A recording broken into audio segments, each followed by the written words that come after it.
Thank you so much, sir, for joining the week. It is a rarity in world cinema to see someone who has a background in physics to become a filmmaker. So in your film Illumination, we can see the protagonist also going for physics degree initially. And so how much autobiographical that was, and how did that happen? Like from a transition from physics to filmmaking. Well, this is one of the questions that are most often asked, and I'm afraid all answers are very superficial, banal. I was formed by my early studies in physics. However, I have to admit that I still love physics, and physics didn't fall in love with me that much. I was mediocre, and I discovered it after 4 years of studies. But the whole field of exact science is, to me, base of my life, outlook on life and orientation. Because I believe that people of science today are years ahead of the rest of the society. They're ahead in one aspect. They understand the material world much better, and they admit that material world is full of mystery, is full of things which are not explained, and maybe some of them will never be explained.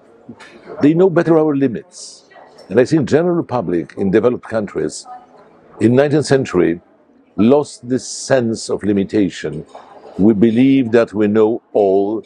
When we are sick, we know the doctor knows what to do with us, and so on and so on. All this is not true. The world is full of mystery and enigmatic phenomenons, and will be like that till its end.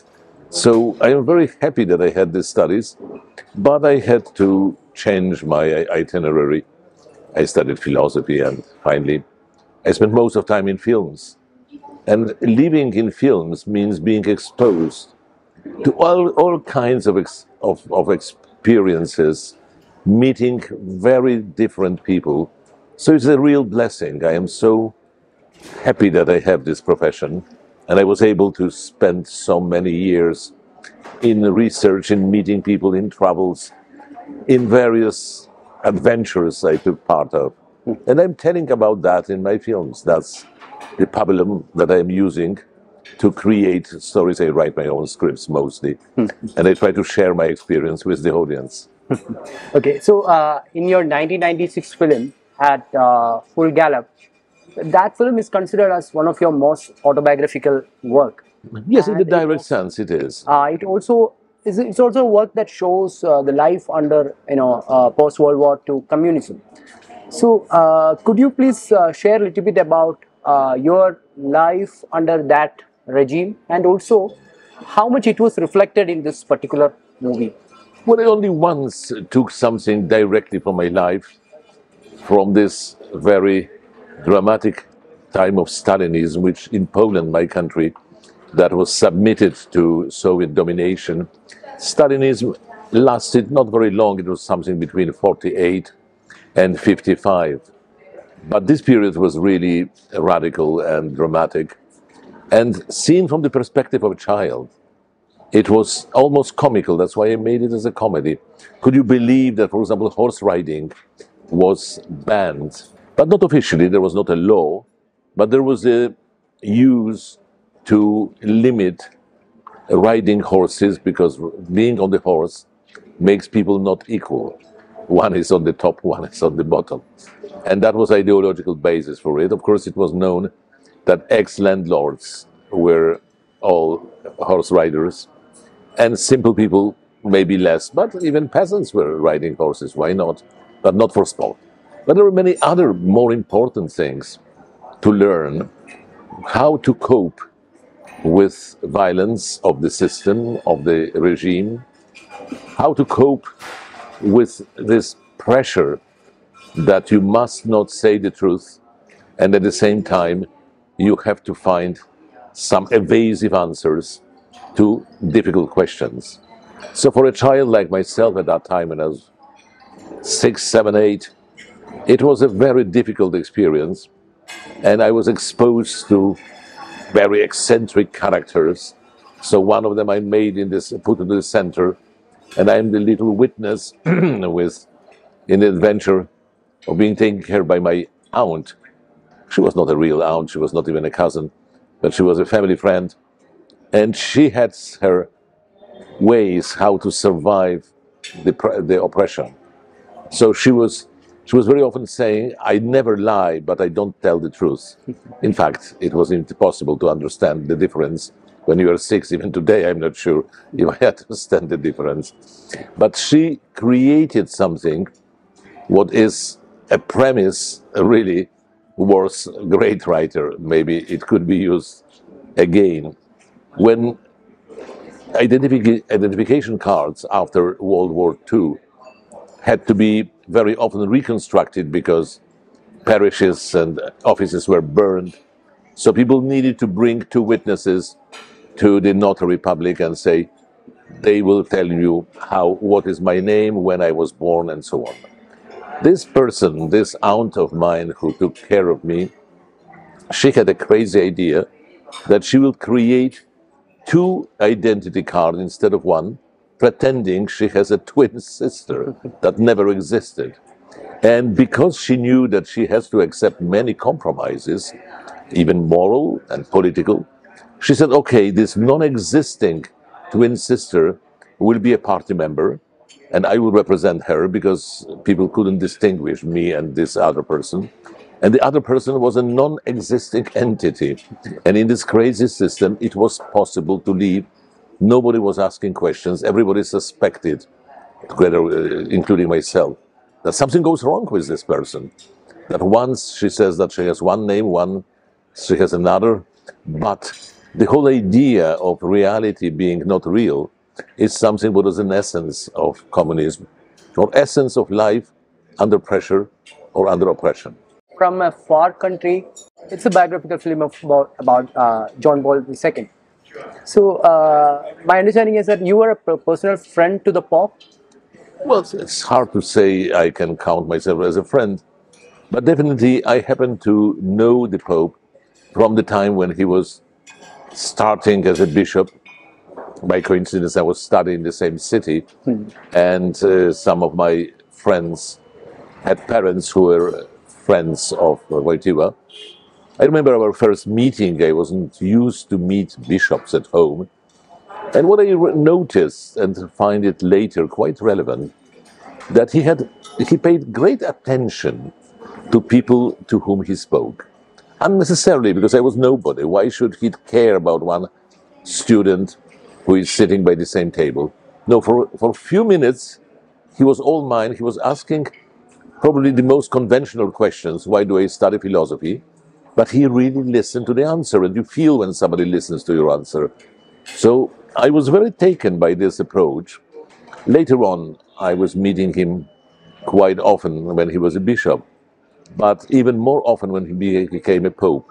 And maybe that's why I was pointed as a potential director of this big production, international production, shot with Hollywood actors, with a very big budget, and shot in communist Poland with permission of Polish government, but without any participation of Polish money or Polish production houses. It was all produced for foreign producers.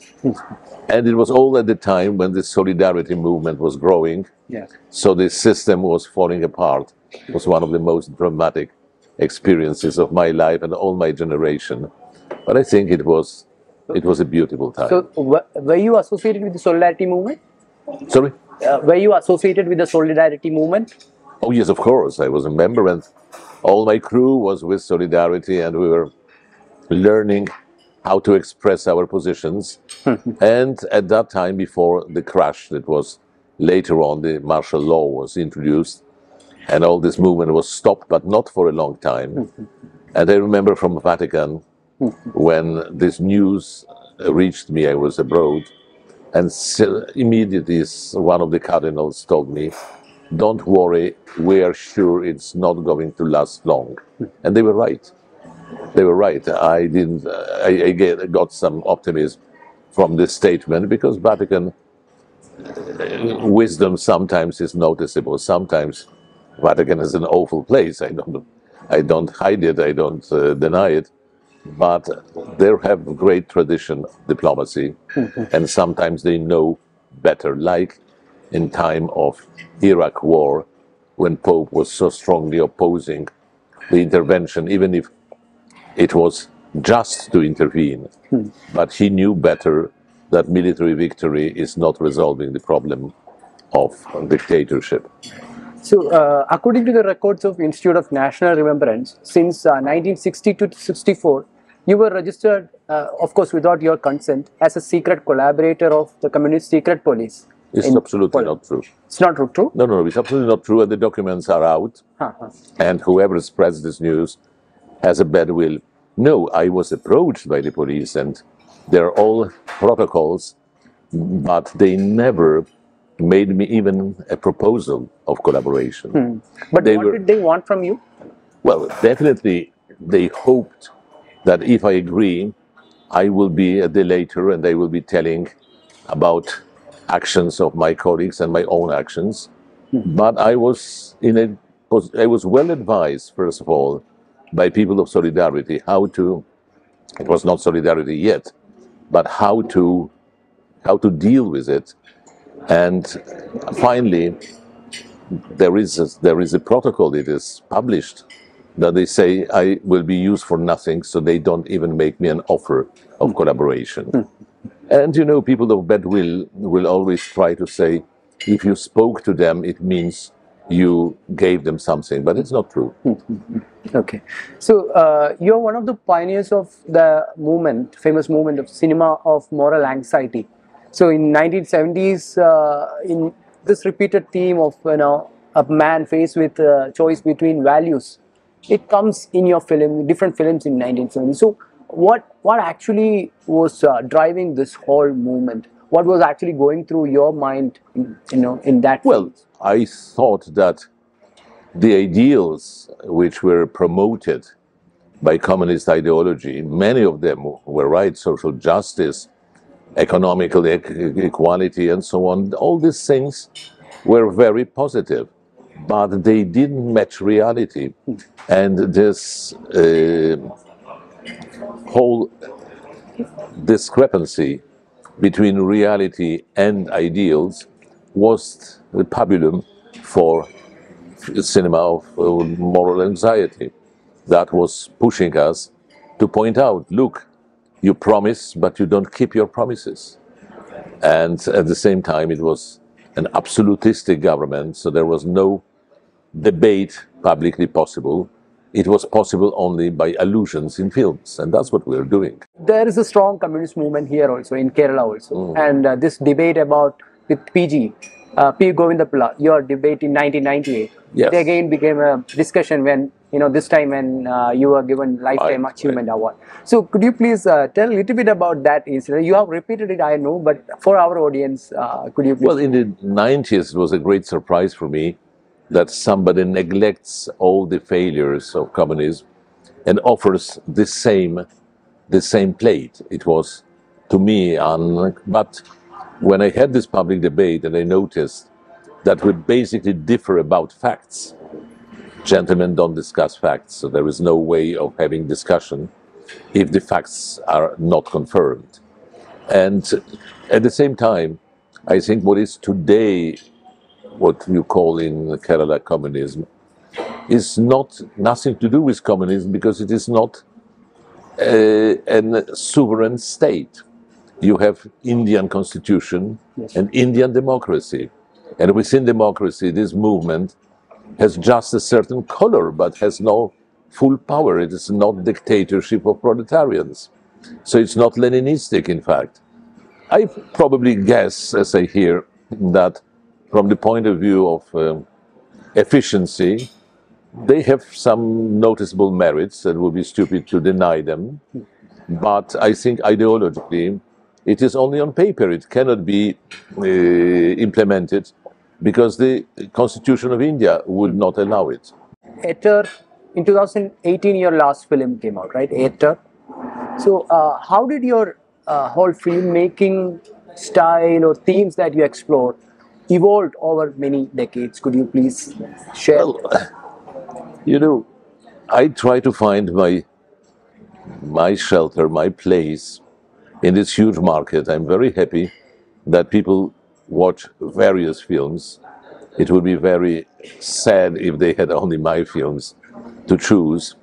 But I want to keep my place because there is a room for philosophical reflection, for philosophical concern in audiovisual, especially because printed matter is less and less important in our public life.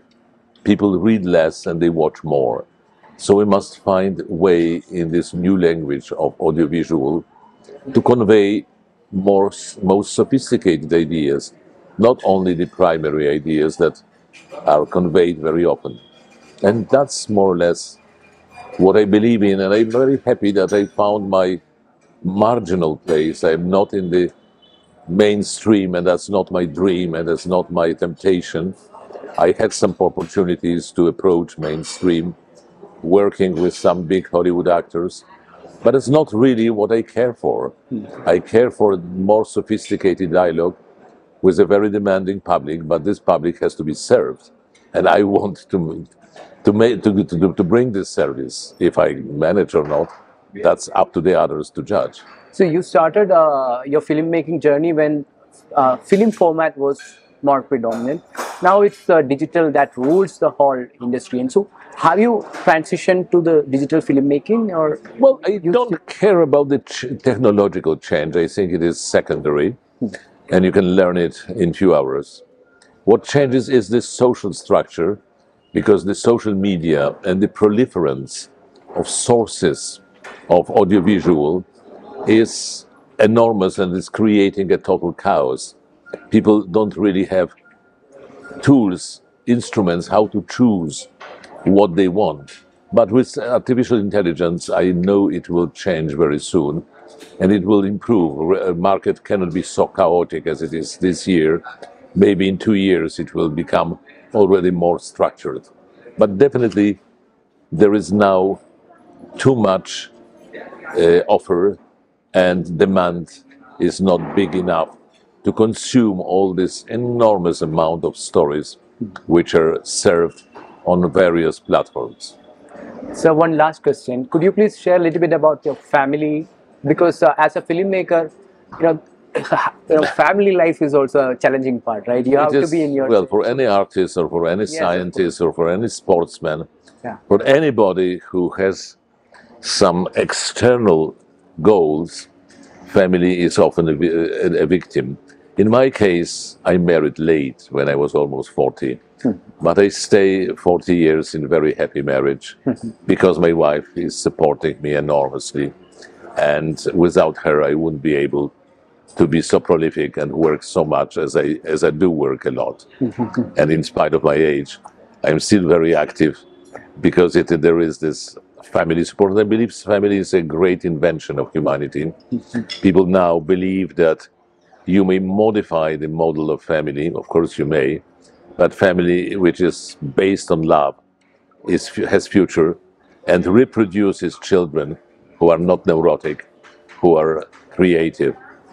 Other children sometimes have to make big fight in life to achieve what is easy for children who had loving parents. So I wish everybody You have be children? loving. I don't have my own children, but I take care of other children. Okay. And I wish everybody to be a good parent and have a good But parents. when you said taking care, you actually took care of some refugees from Ukraine also. Oh yes, that's obvious that we have this wave, enormous wave of refugees, enormous numbers. When we are like 36 millions and we absorbed almost 6 millions refugees, 2 millions are still staying in Poland, others went to other countries.